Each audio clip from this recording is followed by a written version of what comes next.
I am here to champion your next move, and I love to host these talks. There will be more of these talks to come. And today I have Jolie Chan here with us. So let me just jump over to her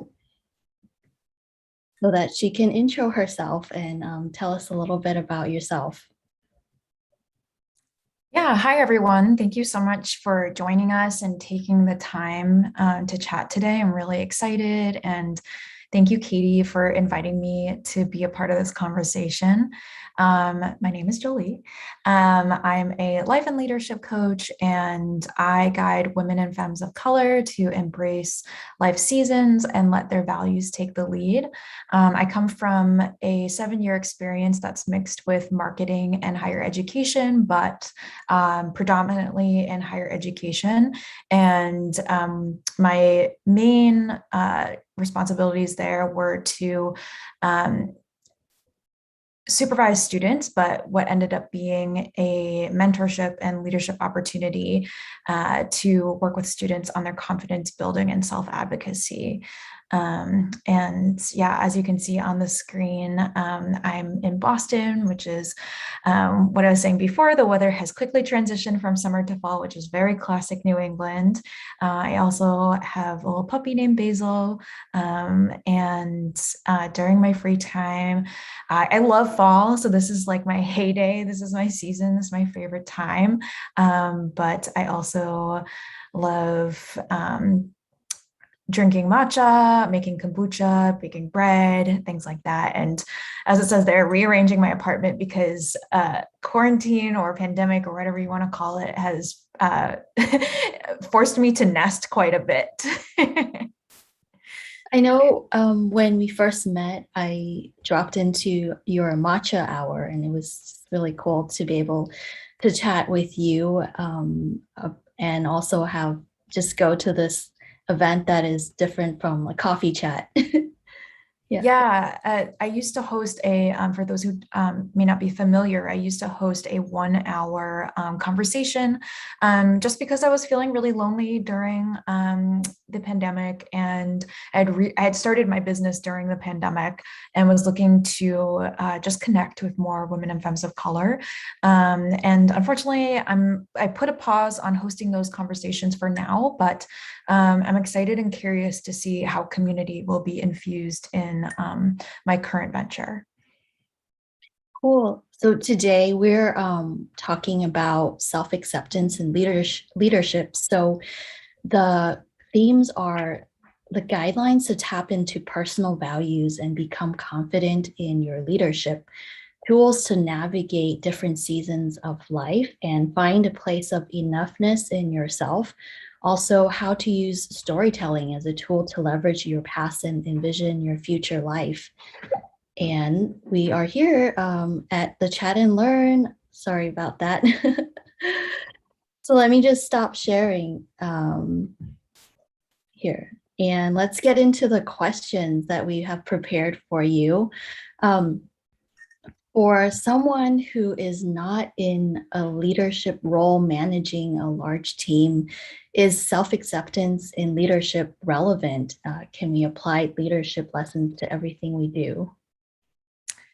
I would say so. I mean, to me, I think for a very long time, I saw leadership as like something that was strictly in the workplace.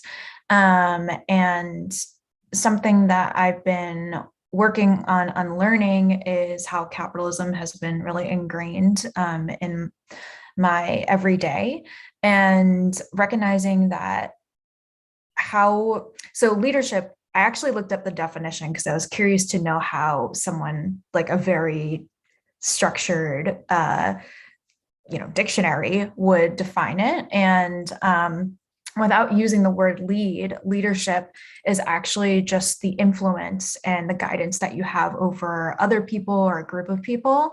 And it doesn't say anything about how it can be limited to the workplace. So I personally think that by accepting who we are and ourselves, is a way to show up as our authentic and genuine selves in leadership, whether that's, it can be in the workplace, of course, but it also can be in your family or the support systems that you have or the community groups that you're a part of. So leadership can show up in so many ways because it really is about the impact that you have on other people. The impact you have on other people. Okay. And yeah, next up we have this, because we are focused on women and femme of color not being sought out and seen as leader. Why is that happening, and how does family conditioning play a role into this?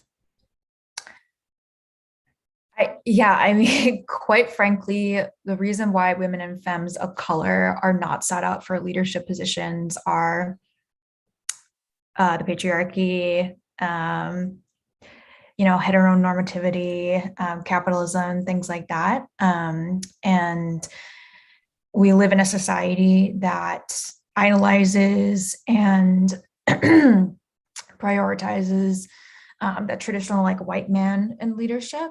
And I think as women and femmes of color, it's an ongoing journey for us to recognize that we also have the skills and values to be leaders as well.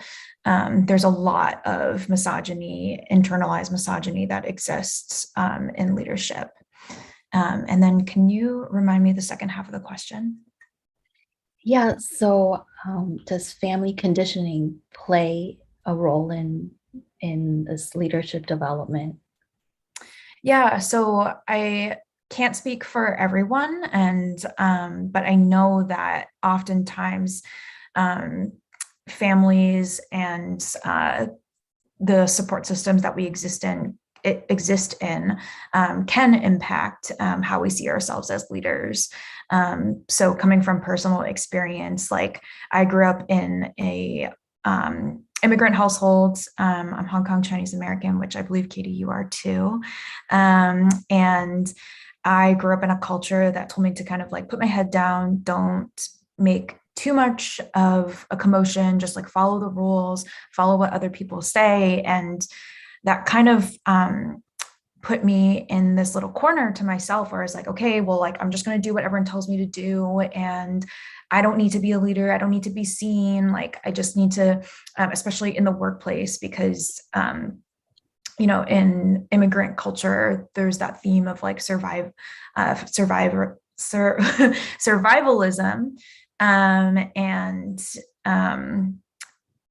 Like in the workplace, I was told like, just don't make too much of a fuss, like just earn the paycheck, come home, and that's it. So I do think that family dynamics can definitely have an impact on how we show up and how we perceive ourselves as leaders, because we have that influence telling us like, no, no, no, no, like you don't need to take up space. Like we don't want to bring too much attention to ourselves because like we can just follow the rules and that's enough. Yes, yeah, well, I think we had this conversation before, so I I I feel the sentiment, and also, so now I would love to ask you about how do we move beyond the feelings and the experiences of not being sought out and seen as leaders.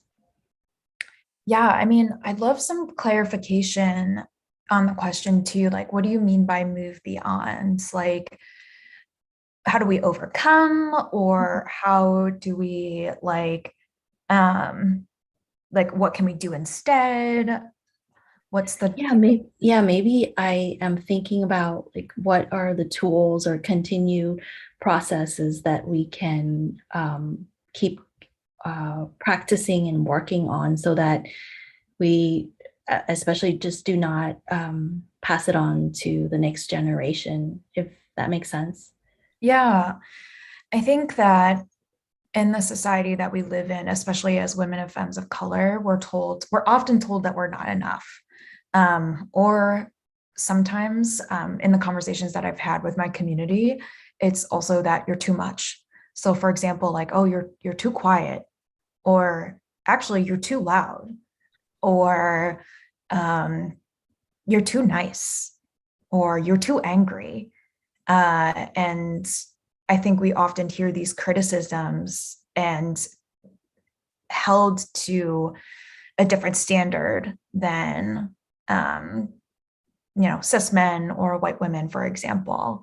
So I think it's important to start to look inward, which is where the storytelling piece comes in, which I know is highlighted in this conversation. But doing that identity work and understanding that we as humans, regardless of what we identify as, are inherently worthy and have value. And that's when we start to apply for different opportunities, for example, right? If we're talking about the workplace or just like showing up as our genuine selves. So for example, like there anecdotally, I don't have statistics on this, but I know that like it's often men, when they're applying for jobs, may not question like, am I qualified for this role, right? Like, oh, I don't have the exact experience that is required for this application, but I'm just going to apply anyway. But I know often for women and femmes of color who are constantly talked down and their experiences can be reduced to less I shouldn't say like second guess ourselves on whether or not we should even put ourselves out there, when the reality is if we put ourselves out there, then the worst that someone can say is no, right? So recognizing that we don't need to wait for affirmation or validation from other people to see ourselves as leaders, because like I said, all of us in some way, shape, or form in our lives are seen as a leader, whatever, in personal circles, in professional circles. Mm-hmm.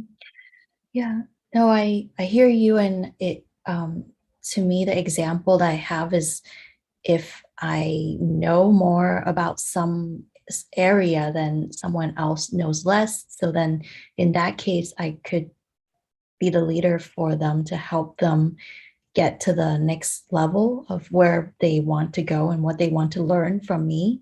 And that's how I see it. So yeah, thanks Yeah, for I that. mean, yeah, we all have our unique experiences. We all have our own story, and we all bring so much to the table. But oftentimes, again, like we think that like being a leader or being someone who is worth looking up to, for example, not to put hierarchy on it, but like what's the word I'm looking for? Just the phrasing. We like, oh my gosh, I lost my train of thought.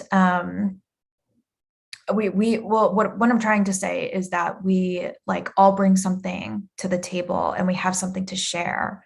And just because someone has told us throughout our lives that it's not worth it, or like that's not good enough, or whatever it is, like doesn't mean that is not reality.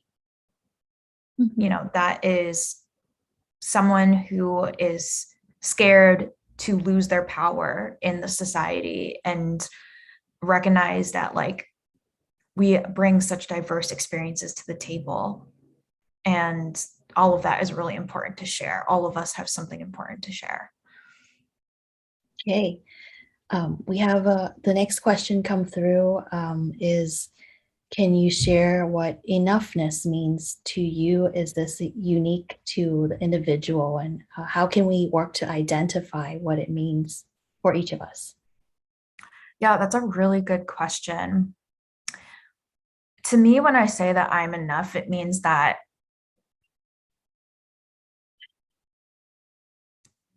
literally as I exist is enough. I don't need to be a certain way or act a certain way to be considered of value, right? So like in a capitalistic society, we have placed a lot of value on the labor and our production and our output. But in reality, even if I'm choosing to rest today or whatever it is, like in the present moment, I'm choosing to rest, I'm still enough as a human. Like I don't need to do anything to prove myself or my value to anyone. And then if this concept is unique to the individual, how can we work to identify what that means for each of us? And I mean, I think that's it, right? Like there is no, it is a unique concept, but recognizing that like you don't need to keep working and working and working just to prove something to someone that you are enough, right? Like who are you trying to prove yourself to? And what standards are we holding ourselves to? How are those where did those standards come from? Is it based on your own individual desires, or is this based on something that someone else has told you is necessary or required of you to just exist?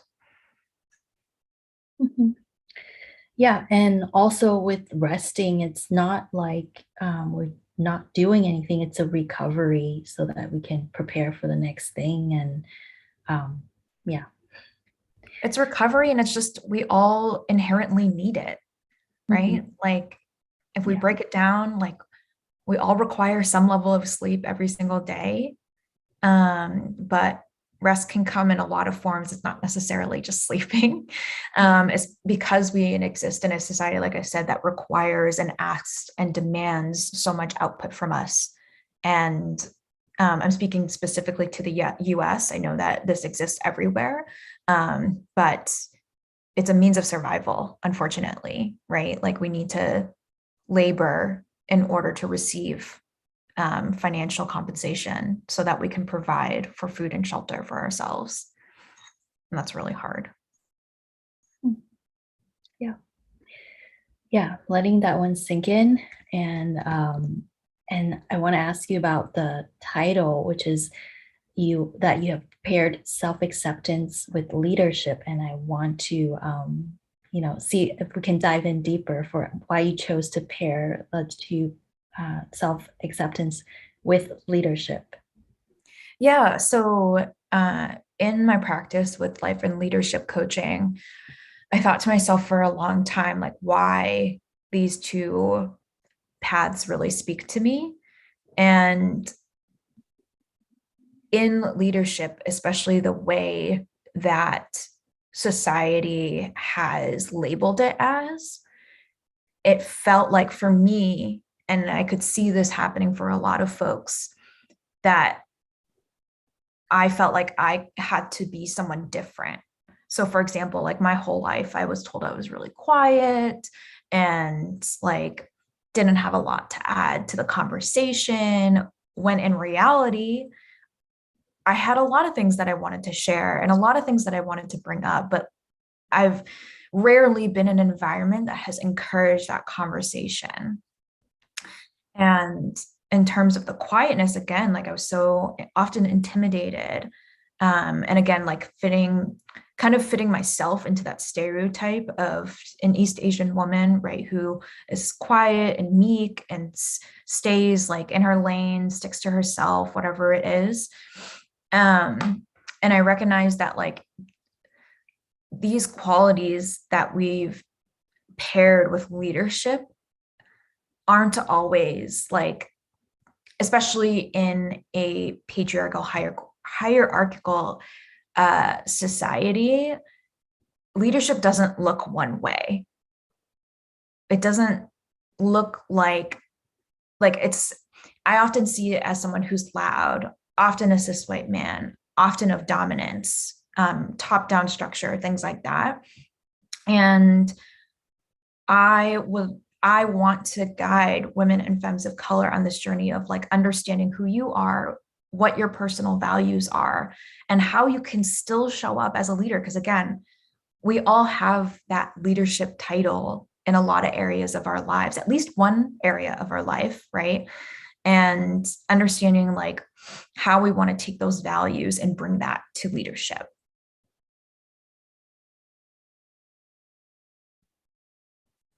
This, I feel like you have already been talking through this while you're explaining the pairing of self-acceptance leadership, but I do want to ask you maybe the most challenging thing. You can let me know if you've already answered that for self-acceptance and leadership for yourself and then for the clients you've worked with? Yeah, so I think so. I ran a workshop on leadership earlier this year, and I asked a couple of guiding questions for my group. And one of them was like, name, 3 to 5 leaders. And then asked them again, like, what do they look like? Like, what is it that makes them a leader? What are those qualities? And then the other question that I asked was, what qualities do you think make a good leader? And I think for a lot of folks on that call started to become really surprised because they were not the traditional qualities of leadership. So I had one of my clients share that creativity came to mind. And that's really often not something that we would necessarily align with leadership in, again, these patriarchal structures. But it was a really awakening moment for them because they were like, I never really recognized this as a strength, as something that can enhance my leadership skills. But by being creative, I can be someone who is innovative in the way that I cultivate community or create community. And that was really special to see that moment and witness that moment and be like, yeah, you don't have to be someone that you're not to be seen as, again, valued and worthy in a leadership role. I love it. And it led me to think while you were talking about how speaking calmly in a calm way, not being loud is actually, I mean, it's just a different style of leadership. Mhm. And as Asian women, we're not like all the same. There are definitely the ones who their personality is loud and that's just who they are. So it's great for you to open that discussion up. Yeah. And now let's go to vulnerability. It's a hot topic. Brene Brown. And so your thoughts and how do you see it, vulnerability differing from weakness? Okay, so I have really strong opinions about this. I don't see vulnerability as a weakness. That's another, I mean, I don't know if I try to steer away from like binary concepts. But in more masculine leadership, it's kind of like serious, closed off, like nothing personal. And that's part of what makes you a strong leader. And I think this feminine leadership concept is that vulnerability, there's more that nurturing and empathetic side to leadership. So forgive me for not having a more what's the word I'm looking for? Like expansive way of talking about this, but that's just kind of the definitions as I've seen in like official terms. But I don't see vulnerability as a weakness, but I do bring caution to vulnerability because I think that in social media, especially, uh, people, okay, I'm trying to organize my thoughts so it's not all over the place. Social media has conditioned a lot of us to want instantaneous response and to be an affirming platform based on the likes, the saves, the shares, right? Like it's all like a vanity. These are all vanity metrics. And people appreciate vulnerability because it makes you more human, right? Like, I don't, again, have statistics on this, but like people are craving this personalization, this personal experience and connection with other people. And I think that it can sometimes be tricky to be vulnerable in that space. And I only say that because it's never really in our favor to process on social media. Like being vulnerable just because you think you have to be vulnerable, right? There's kind of like that inception there. And the reason why I say that is because like we don't want to be vulnerable for the sake of that those vanity metrics and that validation. However, with that being said, I always want to caveat with that because that's when things can get a little bit tricky. Vulnerability is allowing us to show our humanity and be genuine with others, because it's not that fun or exciting to see a leader who can't express that side of themselves, because that's where trust comes in, right? Like knowing that this person behind whatever is a human being and they have feelings and they have empathy and compassion. Because what we're looking for is someone that we can build trust with and create connection.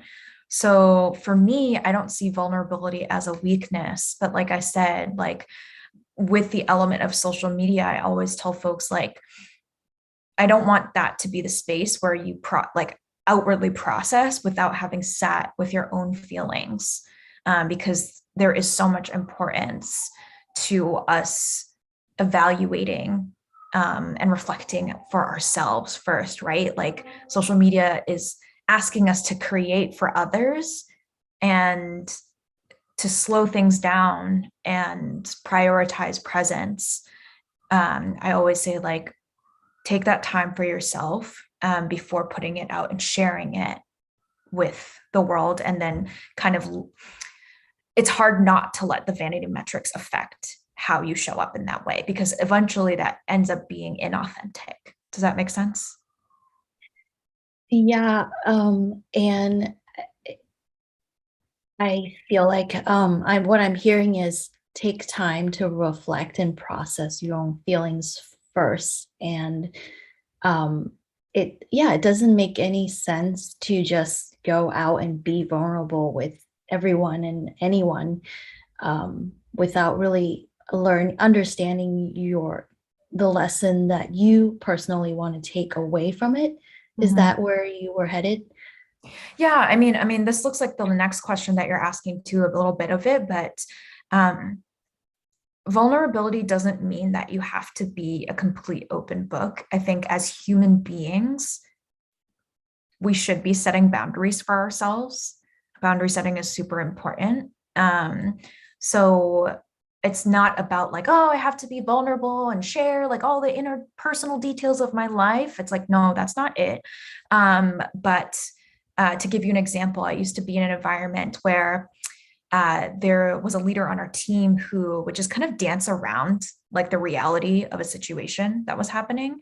And I would always comment like, about the situation that like this leader tended to like uh fly the plane in a circle before like landing it. I'm like totally butchering that analogy, but like I felt like she was talking in circles and then would just land at like the reality of the situation. I'm like, everyone would be so confused, like, how did we get here? Like, and I think a part of the vulnerability is just like honesty and transparency of the situation.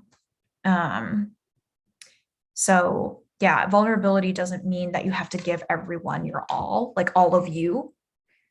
It just means that offering a sense of, I think humanity is at the core of what I'm saying, I guess, since I keep saying it over and over again. Yeah, this next one may help. It's a similar question, but the topic is switched from vulnerability to authenticity, which just from hearing your last response, I'm hearing more of maybe let's acknowledge what the reality is right now Mhm. first, before just rushing to something else or the solution or whatever it may be. um, yeah, so I think like really taking a look also at what authenticity means. It's not just a buzzword. It's like really just seeing things for what it is right now, maybe. You have to help me with this. Yeah, so authenticity is definitely a buzzword. And I always get a little bit sad when this happens because sometimes like things end up losing their luster a little bit when they're overused. But harnessing authenticity. So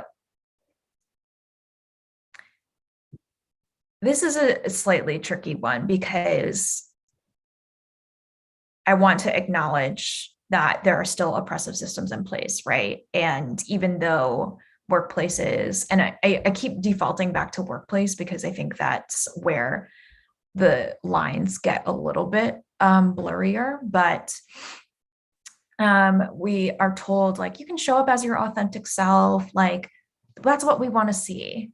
But especially as women and femmes of color, once we start doing that, we're often criticized for it, or told that like that's inappropriate. For example, like how we wear our hair, how we might be too loud, for example, like our volume. And but that can be someone's authentic self, right? But somehow that's not seen as appropriate. And that's when I want to disclaimer that and say that like, yes, like I would love to see more of us as women and femmes of color to show up as our genuine selves, but knowing that it's not always safe to do so. Um, so when thinking about authenticity, I know that this is a question that we had discussed earlier, or I should say brief prior to this conversation, Katie, but thinking about like having a seat at the table, right? Like who is telling us can we belong or not? And is it because of the way that we're showing up as our authentic selves? And thinking about who is creating that standard. Yeah, I don't want to generalize. This is something that does come up and is challenging for some, but not for others. Mhm. But yes, some with this challenge that some people feel that they do not belong at the table. How can I overcome this feeling? Yeah, thank you. Yeah, so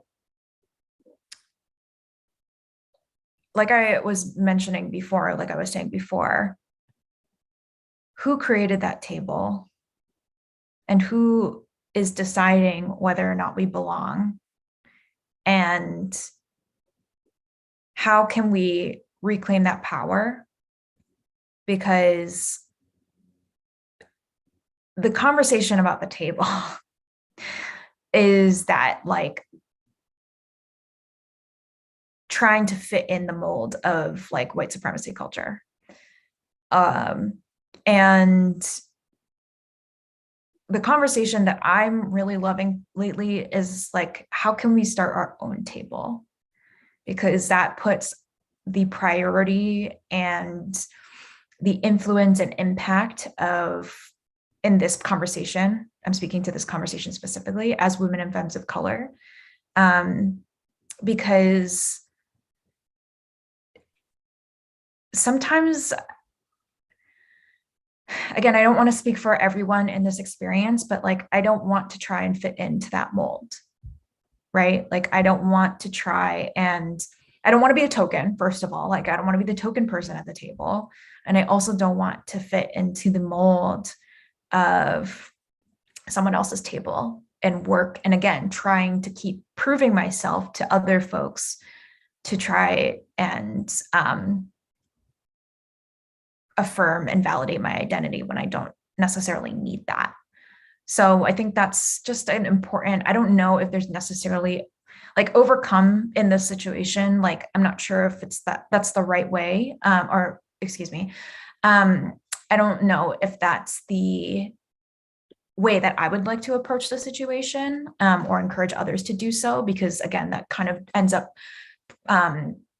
centering the white lens of the conversation, but um, yeah, I think it's more like, what are my priorities in becoming the leader that I want to be, that feels genuine, so that I can continue to create trust and connection with others. I love this. I love where we're going because my mind is latching on then, yeah, what's the narrative that we're creating for like what we're hearing that's coming from the outside about the table, and then where do we like individually want to take it and go and take ownership or have confidence to lead the way of what the table means or what kind of table you want. So this person asked, what does storytelling mean in a professional context? And if you're able to provide an example off the top of your mind or something, how have you done this in the past in the workplace? Yeah. Yeah, I think storytelling can occur in a variety of ways in a professional context. The first thing that comes to my mind is often job interviews, applying for new or different roles. And, like when you're asked like those traditional questions of like, tell me about a time that you were challenged in this kind of way, or tell me a story about XYZ. That's when storytelling comes into place. And uh, I've been in a lot of interviews because I used to be a supervisor, and I've supervised like probably 200 plus students, student staff members. And the important piece of the story is having a beginning, middle, and end. And I know that sounds so basic, and things that we might have learned in like grade school or elementary school. But it's important to have like the kind of like the lesson, right? Like the lesson of the story pieced in when you're telling that story of, how you overcame XYZ challenge. And in terms of leadership, if that is the direction of the question that I think could be underlying here, um, I think we always like, I think that we are constantly sharing our stories, right, in a personal context. And I think in a professional context, again, like there's that mix of vulnerability in there. Like as someone's supervisor and manager, like how are you creating trust with your mentees or your employees? Because typically people don't respond well to like top-down structure. It makes people feel small. And how can we use our stories to make them feel seen and heard, and know that by opening up your story, they can also have space to tell their own too. And I think I want to add one more thing to this is like, I think that people think that stories are like these long-winded things. And it doesn't necessarily have to be. We see that in an Instagram caption. That's a really short story, compared to like the larger story. It's just a small piece of it. I want to ask you if when we're introing ourselves and just doing the pitch, maybe, I don't know, for a minute, is that considered also storytelling in a way? Yeah, I think that can be. An elevator pitch is slightly more strategic, I think, just because it's condensed, and usually you're trying to market yourself in some kind of way.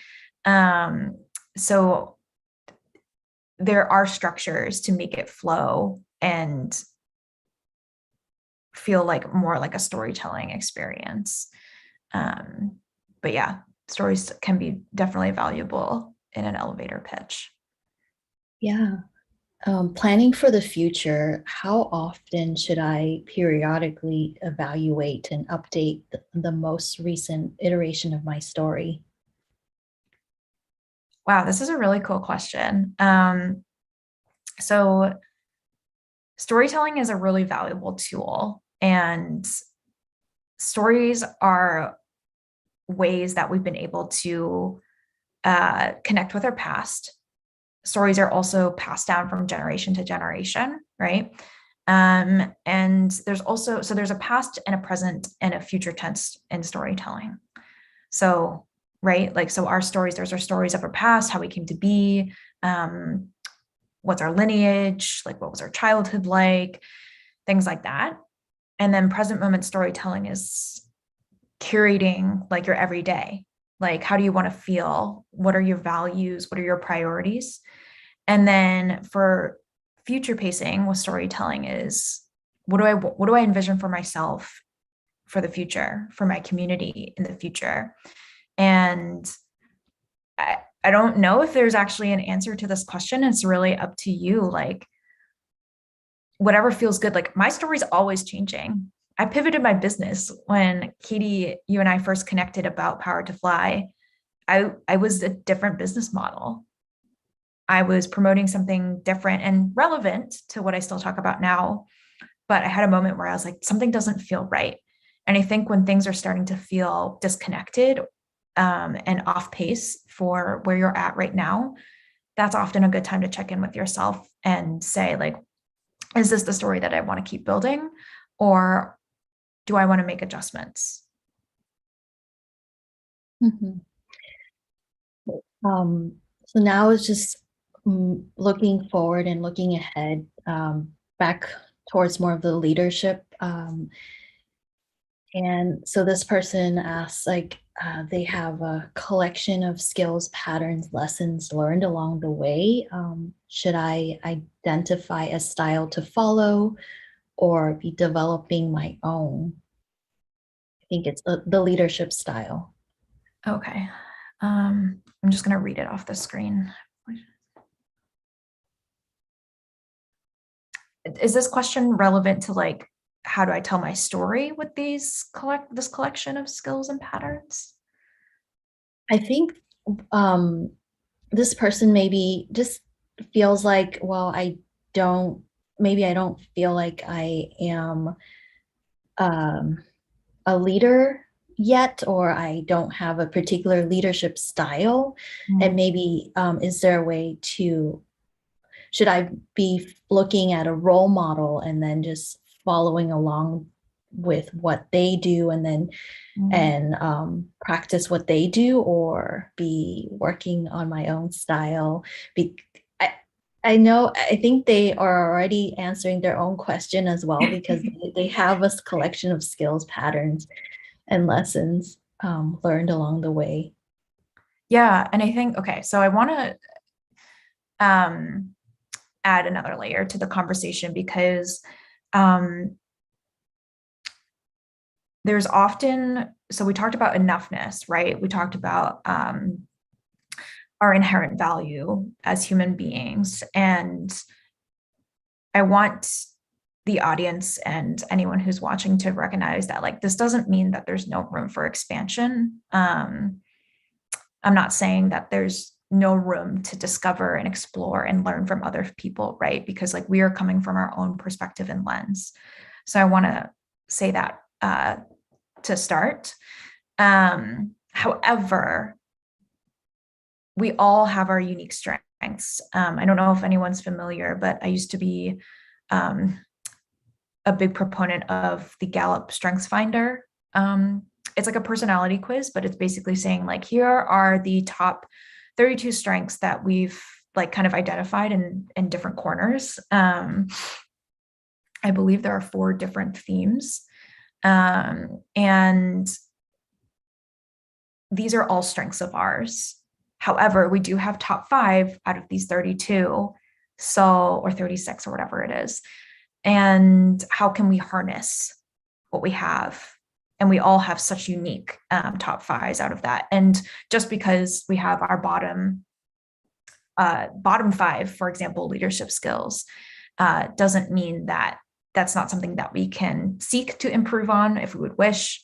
And it doesn't mean that that is irrelevant. So wanted to put some of those things out there. But like you said, I do think that we all have, again, something unique to bring to the table. And I it's important to recognize that, again, just because you don't look a certain way or act a certain way doesn't mean that you can't show up. And have, again, I want to break it down to the basics of what leadership is defined as, is influence and guidance over others. Influence and guidance over others. Okay. And now I want to ask you your ideal vision for inclusive and conscious leadership. Yeah. My ideal vision is that, one, I think the root of all of this is compassion for other folks.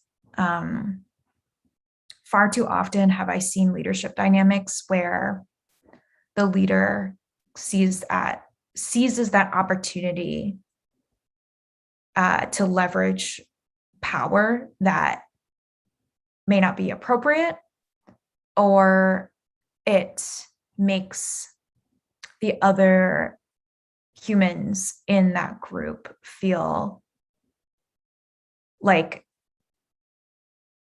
they're not important, they're not valued, et cetera, et cetera.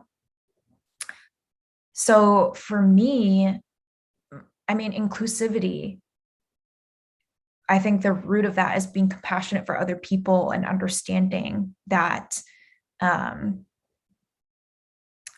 there is no standard way that makes someone a better person, like a better human, just because, again, they have a certain skin color, they have a certain faith, or income status, or whatever it is. And then for conscious leadership is recognizing, again, like what your community is asking for and what they really need.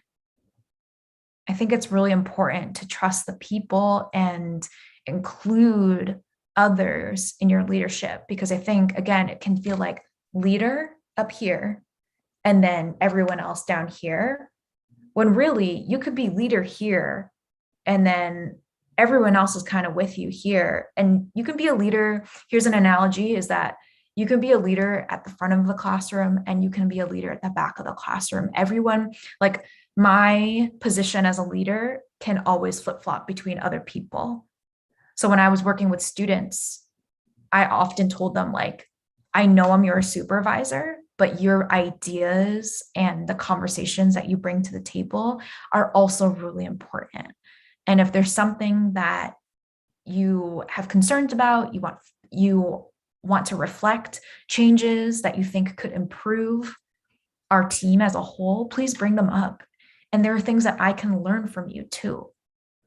So that's my vision for inclusive and conscious leadership, is recognizing that, like, one, I am not better than the other. One is not better than the other.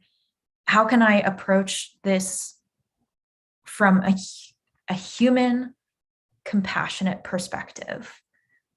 And I can only hope that people start to recognize that that's how we create actual change in society, is like listening to each other and what we want and need. Yeah, I'm not sure. Maybe you just shared what your ideas are for servant leadership, but if there's more that you want to dive into with your last share for working with the people that you're leading to come to continue to listen to the community that you're serving. If there's more to add for the servant leadership. I'm not sure if there's much more that I want to add. But again, like, hierarchies have always, like, it always sat the wrong way with me, because as we move through, like, and I want to emphasize that, like, I don't know if hierarchies will ever stop existing. And I think there are natural hierarchies. Like, if we think about a food chain, that is theoretic, like, that is a hierarchy, right? But at the same time, like, there is a loss. I'm going to backtrack there. I have sensed a loss of understanding of what is needed at every level of the hierarchy, right?